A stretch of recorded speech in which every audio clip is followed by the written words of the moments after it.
We, ladies and gentlemen of the human race, are now at a point of danger and opportunity.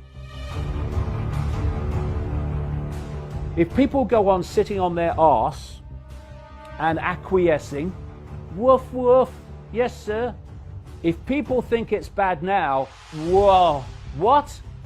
They've not even started yet. And I've been saying in the last 30 years to people who laughed in my face, you go and look at your children and your grandchildren in the eye, and you justify to them you doing nothing. Because if you think it's bad for you, just have some imagination and see the world of total, utter control, dystopia, that your children and your grandchildren are going to live in. And you come and tell me then that you're not prepared to get off your ass, to stop thinking about consequences. I'll give you bloody consequences in where we're going if we do not put aside, yeah, but what are the consequences for me? What are the consequences of you not doing it? We have to stop acquiescing to this cult. We are at a pivotal point in the history of the human race, literally. Because there will be no human race as we know it if we don't get our arses in gear now, worldwide.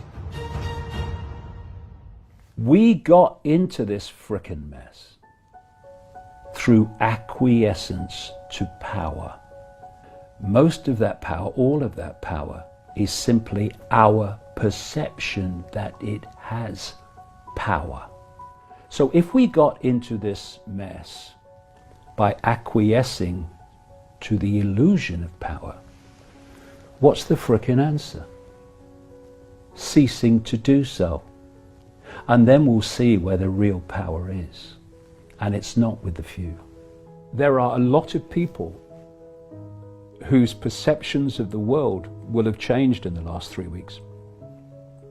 They will have realized that they can't just wave away the idea that a few people are running the world to a very malevolent end, because they're watching it unfold in front of their eyes.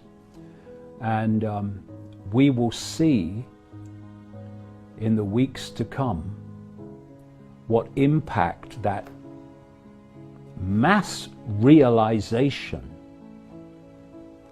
of what we're dealing with and what this world is will have in its impact upon what people do and how people cease to acquiesce to power, or the perception of power, because that's all it is. We are in a position here where this could be the turning point, when humanity got off its frickin' knees. They seem to be dealing with an all-powerful force. And when they looked behind the curtain, it was an old bloke who had no power at all. And this cult expresses its power by persuading the target population that it has power. Its power is in our acquiescence to that illusion of power. We now have the chance to break the spell, to break the mind spell, and see behind the curtain. And what we'll find is something that's not powerful at all once we stop acquiescing to it. It's where I want things to go, but it's also where I know things can go. The only way they can control humanity is to put humanity in a smaller box than they're in. That's how they've done it.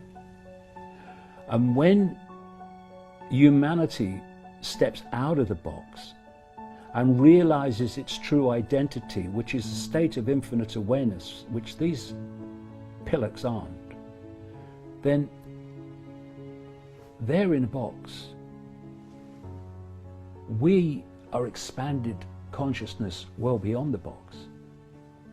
And they become powerless to that.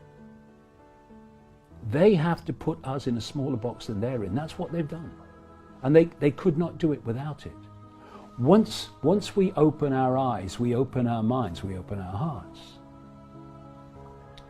the walls of the prison, the walls of the bubble, the walls of the box, whatever you want to talk about, just fade away.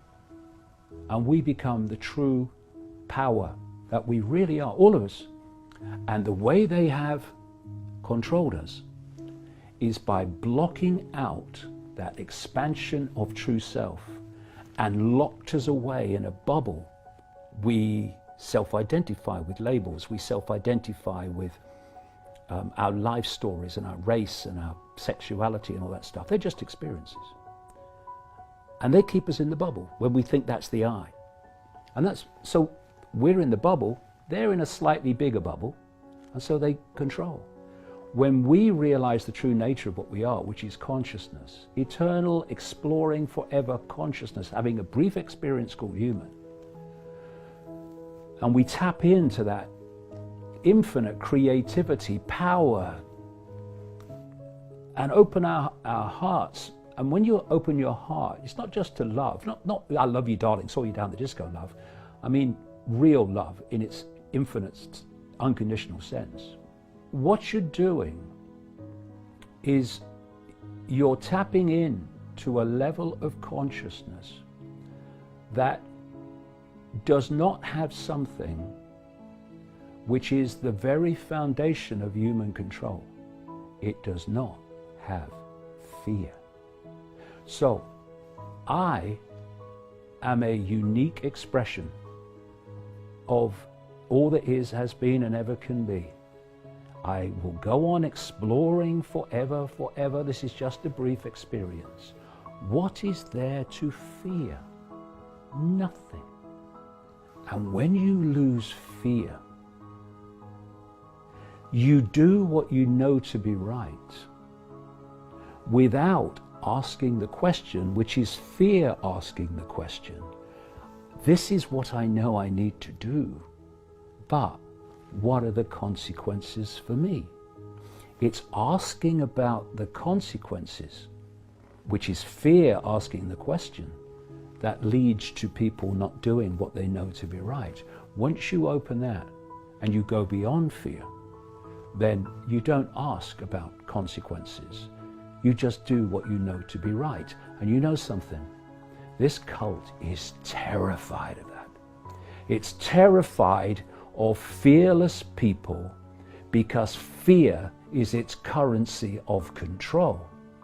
And if people are not fearful, it has lost its currency of control. And that's why I have more power than they have.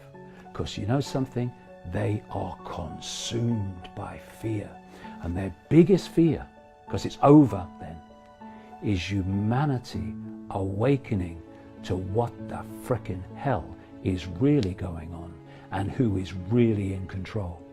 They can only control by their target population being in ignorance of that. Once we realize their game is over, put aside fear, stop asking about consequences, and you will see where the real power is. Do what you feel to be right. Do what you know to be right. And you will make a unique contribution, because that's what you are, unique contribution to getting out of this. But acquiescence is not an option, because acquiescence is how we got here. We can disagree on the way we see the world and be in perfect harmony with each other. Because no matter what our labels and the divisions and the fault lines that are used to divide us, this cult has every single one of us in its gun sight. Can you not see that now? Hindus are locked down, Christians are locked down, Jews are locked down. Hello?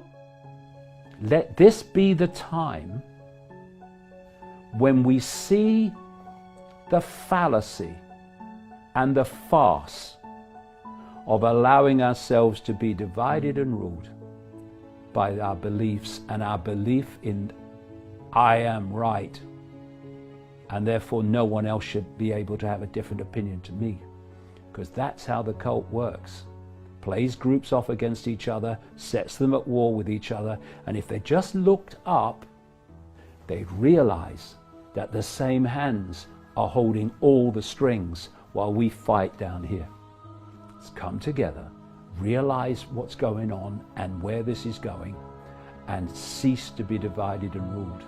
We're in this together, and we'll get out of it together.